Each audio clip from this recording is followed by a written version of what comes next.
EU에서 모바일 제품의 충전 단자를 USB-C 타입으로 강제하는 법안이 통과되면서 가장 큰 영향을 받은 메이저 제조사는 라이트닝 포트를 사용하는 애플이죠.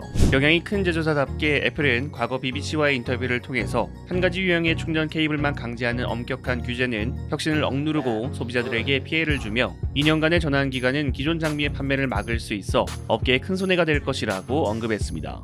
애플의 주장은 소비자의 입장에선 전혀 이해가 되지 않습니다. 아이패드의 USB-C 타입과 이원화가 되면서 소비자들에게 불편함을 야기함은 물론 USB 2.0의 전송 속도를 유지하고 있는 라이트닝 포트는 전혀 혁신적이지 않습니다. 심지어 카메라에 특화된 프로 모델의 프로로우 사진 촬영이나 1분에 6기가 육박하는 프로레스 영상 촬영 파일을 유선 전송이 아니라 아이클라우드나 에어드랍을 통해 전송해야 하는 것도 아이폰 프로 사용자들의 경험 만족도를 저해합니다.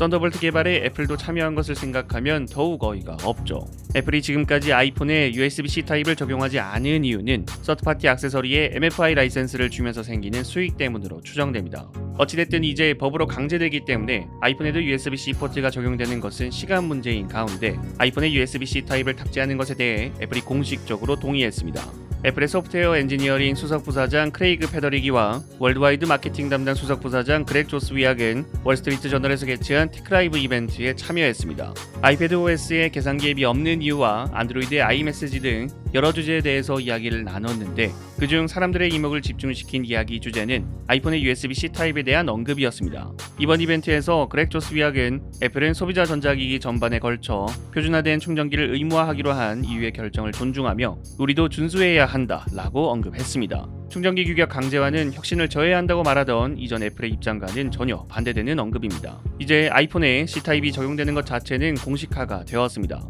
하지만 아직까지 모든 문제가 해결된 것은 아닙니다. 언제 아이폰에서 USB-C 타입이 적용되냐에 대한 질문에는 현재 법에 따르면 2024년 가을까지 USB-C로 통일해야 한다고 명시한다 라고 답변하며 정확한 도입 시기에 대해서는 회피했고 유럽 지역 이외에 판매되는 아이폰에도 C타입을 적용할 건지에 대한 질문에는 답변을 회피했습니다. 마케팅 부사장이 답변한 대로 충전 포트가 USB-C로 강제화되는데 유예기간이 존재하기 때문에 애플이 내년에 출시할 아이폰 15 시리즈에는 C타입을 적용해야 할 의무가 없습니다. C타입이 적용되는데 오랜 시간이 걸린다면 그건 그거대로 또 소비자들에게 짜증을 유발한다는 겁니다. 그리고 최악의 경우에는 법이 실행되는 유럽 지역에만 C타입 아이폰을 판매하고 유럽이 아닌 다른 국가들에 출시되는 아이폰에는 그대로 라이트닝 포트를 유지하는 겁니다. 하지만 아무리 애플이라 해도 굳이 포트를 이원화하진 않을 것으로 생각됩니다. 물론 아이폰 15 시리즈에 C타입이 적용된다는 희망적인 소식도 존재합니다.